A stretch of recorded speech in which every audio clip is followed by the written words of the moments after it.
श्री राम जय राम जय जय राम। श्री राम जय राम जय जय राम। श्री राम जय राम जय जय राम। बोलिए सियावर रामचंद्र भगवान की जय। पवन सुत हनुमान की जय।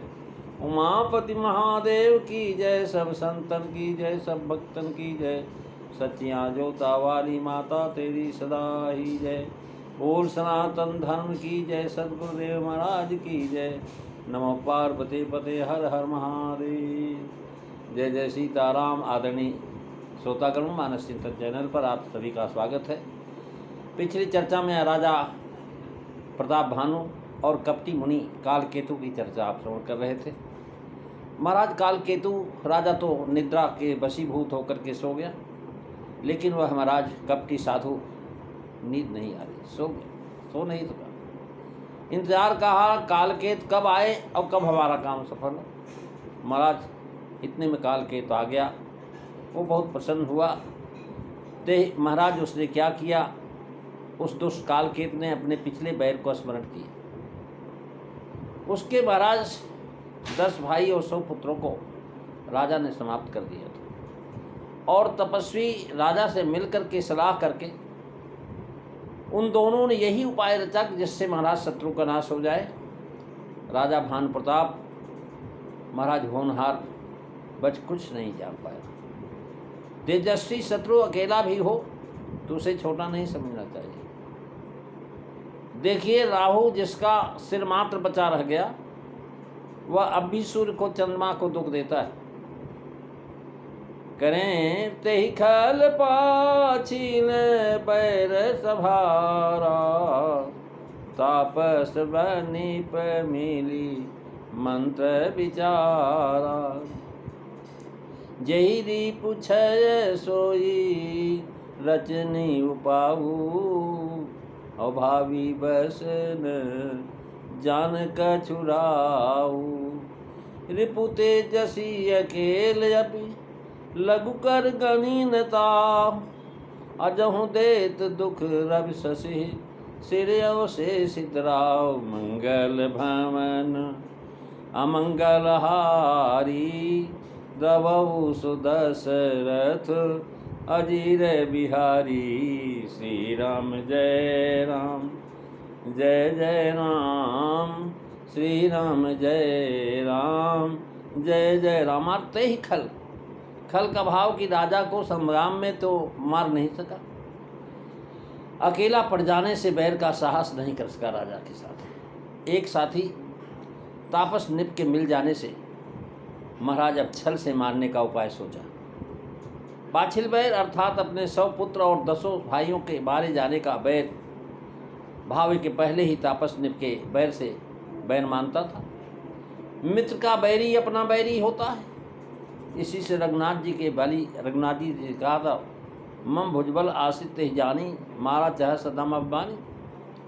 और अब उसने अपने पुत्रों और भाइयों के मारे जाने का स्मरण किया।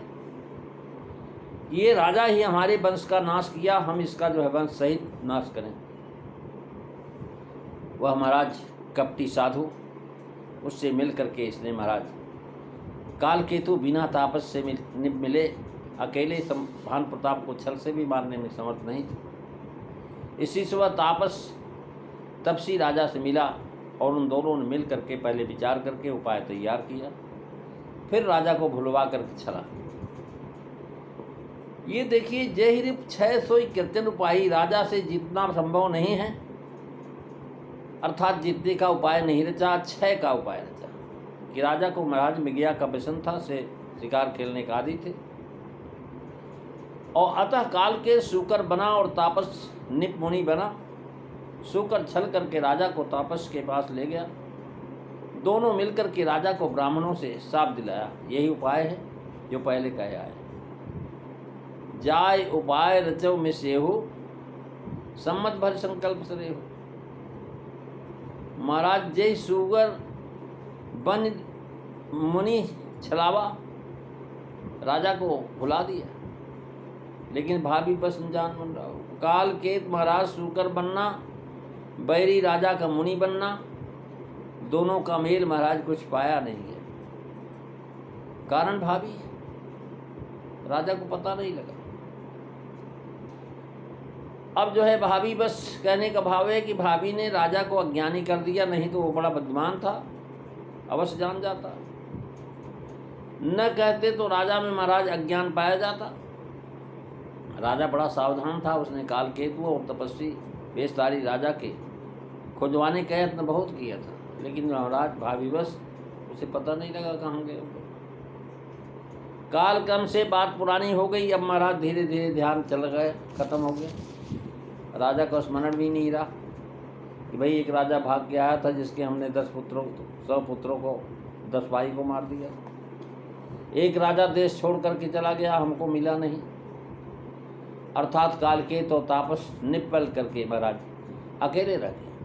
फिर भी वे महाराज तेजस्वी शत्रु थे। राजा ने उनको लघु मान करके खोज नहीं मारी जा रहा, यही समझता था कि अकेले हमारा क्या बिगाड़ लेंगे। उनके भाग जाने पर राजा को चाहिए था कि उन्हें खोज कर मारते, ये नहीं थे। क्यों रिपु ऋण रंचन राघव का हो। शत्रु छोटा भी हो तो उसे छोटा नहीं मानना चाहिए। त्रिपुरखा ने कहा रावण से, रिपुरुज पावक पाप पभ अहिगनी ने छोट करी।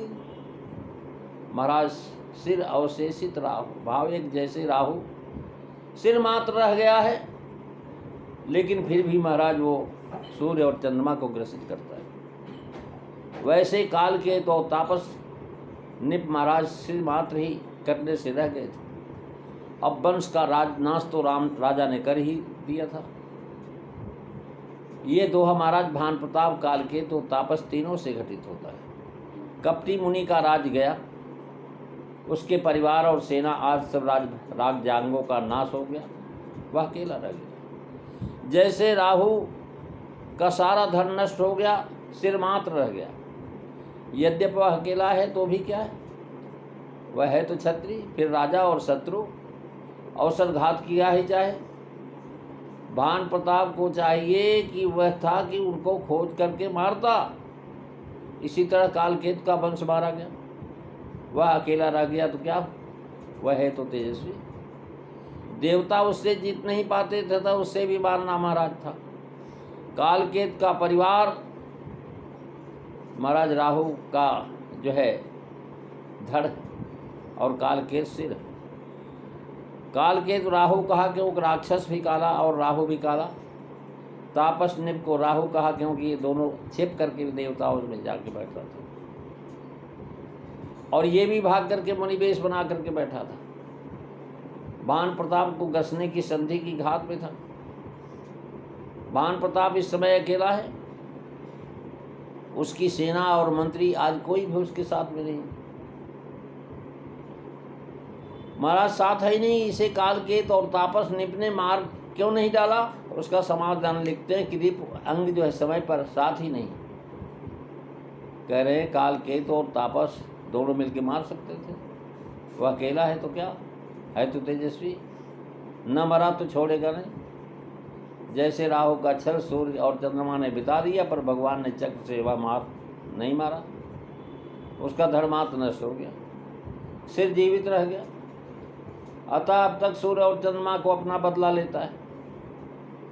फिर अकेले उसके मारने से क्या होता है, उसके भाई मंत्री प्रभृति खोज करके मारते महाराज। इनके रहते राज लौट करके मिलेगा नहीं, अतएव अकेले राजा को न मार करके परिवार सहित उसका नाश करने का बड़ा उपाय हम लोगों ने रचा। बला और अतबला विद्या के जानकारों को कोई सोते मार नहीं सकता, अथवा उस समय असुर भी सोते हुए शत्रु को मारना अनुचित समझते थे। जैसे रवि और शशि, सूर्य और चंद्रमा, वैसे कालकेतु और कपटी मुनि दो, भान प्रताप अकेला है। इसी से दोनों ने विचार किया कि यदि हम इसे मारने लगे और ये जाग पड़ा तो फिर ये हमें राहु की तरह ग्रस लेगा। इसलिए ब्राह्मणों से शाप दिला करके उसका नाश करना होगा। अजहू का भाव है कि राहु का सिर कटे गए लाखों वर्ष हो गए। जब क्षीर समुद्र मथा गया था तब की यह बात है। उस समय बैर को राहु अब तक नहीं भूल पाया, बराबर संधि पा करके बैरी को गसता है। वैसे जब कालकेतु के पुत्र और भाइयों को मारे हुए बहुत दिन बीत गया है, राज छीना हुआ, अनेक वर्ष बीत गए, तब भी ये दोनों अपना बैर भूलते नहीं। पुरानी शत्रुता के कारण आज भान प्रताप के नाश करने का उपाय बनाया उन्होंने।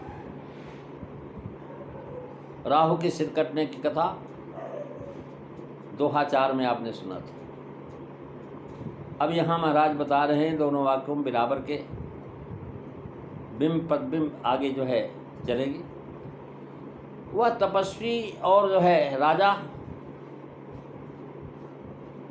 कालकेत महाराज ये मिल करके उसका नाश करने का उपाय किए। राजा जब सुबह उठा तो महाराज क्या हुआ, मित्र कह सब कथा सुनाई।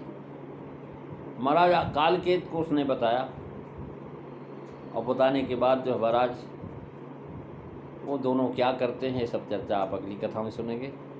आज बस इतना ही। बोलिए सियावर रामचंद्र भगवान की जय। श्री राम जय राम जय जय राम। श्री राम जय राम जय जय राम। श्री राम जय राम जय जय राम। बोलिए सियावर रामचंद्र भगवान की जय। जय सीताराम सभी को।